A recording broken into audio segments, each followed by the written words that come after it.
Halo teman-teman semua, melalui video kali ini kami dari kelompok 9 akan memberikan pendidikan kesehatan mengenai gagal ginjal kronik. Nah, apa sih gagal ginjal kronik itu? Gagal ginjal kronik merupakan kondisi jangka panjang dan terjadi secara bertahap di mana ginjal tidak lagi berfungsi secara normal untuk menyaring sisa metabolisme tubuh dan mengalami kelebihan cairan dari darah sebelum diteruskan untuk dibuang sebagai urin.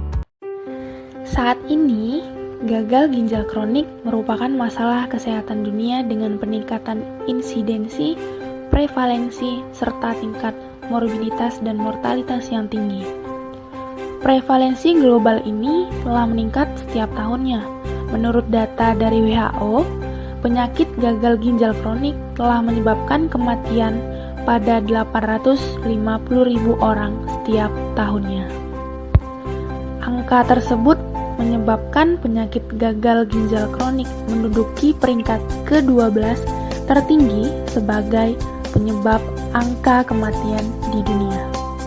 Oleh karena itu, yuk kita simak melalui video ini apa saja penyebab hingga pencegahan yang dapat dilakukan agar bersama-sama kita dapat mencegah terjadinya gagal ginjal kronik sekaligus menekan angka kematian di dunia yang disebabkan oleh gagal ginjal kronik. Penyebab gagal ginjal kronik. Yang pertama, kurangnya minum air putih. Yang kedua, pola makan dan gaya hidup yang tidak sehat. Yang ketiga, banyak mengkonsumsi minuman bersoda dan beralkohol. Yang keempat, gangguan ginjal pada pengidap diabetes atau hipertensi. Yang kelima, peradangan pada ginjal. Yang keenam, infeksi pada ginjal. Yang ketujuh, penyumbatan pada ginjal seperti batu ginjal atau gangguan prostat. Dan yang terakhir, penggunaan rutin obat-obat tertentu dalam jangka panjang. Gejala gagal ginjal kronik. Yang pertama, lebih sering ingin buang air kecil, terutama pada malam hari. Yang kedua, kulit terasa gatal. Yang ketiga, adanya darah atau protein dalam urin yang dideteksi saat tes urin. Yang keempat, kram otot atau otot kejang. Yang kelima, kehilangan berat badan. Yang keenam, kehilangan nafsu makan. Yang ketujuh, penumpukan cairan yang mengakibatkan pembengkakan pada pergelangan kaki atau tangan. Yang kedelapan, nyeri pada dada akibat terjadi penumpukan cairan pada sekitar jantung. Yang kedelapan, gangguan tidur. Dan yang terakhir yaitu disfungsi ereksi pada pria.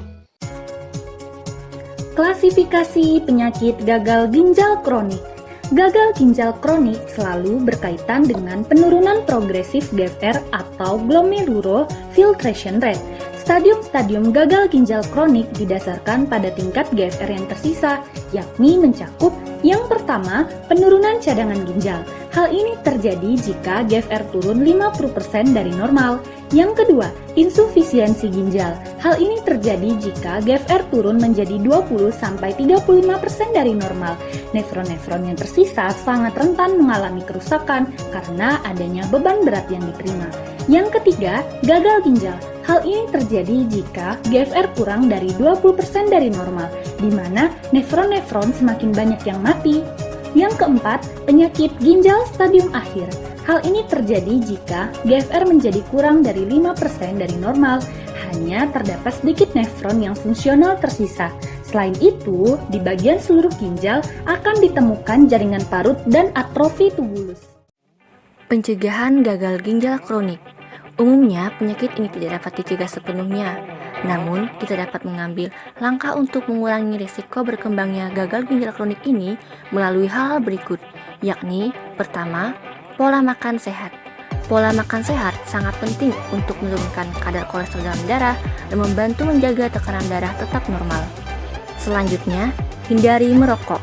Merokok meningkatkan risiko terjadinya penyakit kardiovaskular, termasuk serangan jantung dan stroke, yang dikaitkan dengan risiko penyakit ginjal kronik yang lebih tinggi.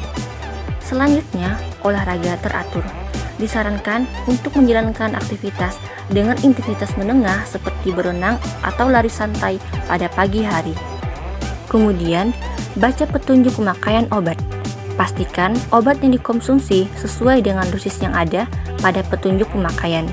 Konsumsi obat pereda gagal ginjal seperti antiinflamasi non-steroid dalam dosis berlebih dapat menyebabkan gangguan yang lebih daripada sebelumnya. Dan terakhir, waspada penyakit menetap dalam jangka panjang. Penyakit menetap dalam jangka panjang seperti diabetes atau hipertensi dapat berpotensi menyebabkan gagal ginjal kronik. Oleh karena itu, pastikan bahwa kondisi kesehatan tersebut terkontrol, baik dengan gaya hidup maupun konsumsi obat-obatan secara teratur. Nah, itu tadi video animasi pendidikan kesehatan gagal ginjal kronik dari kelompok 9. Terima kasih sudah menyaksikan video kami sampai akhir.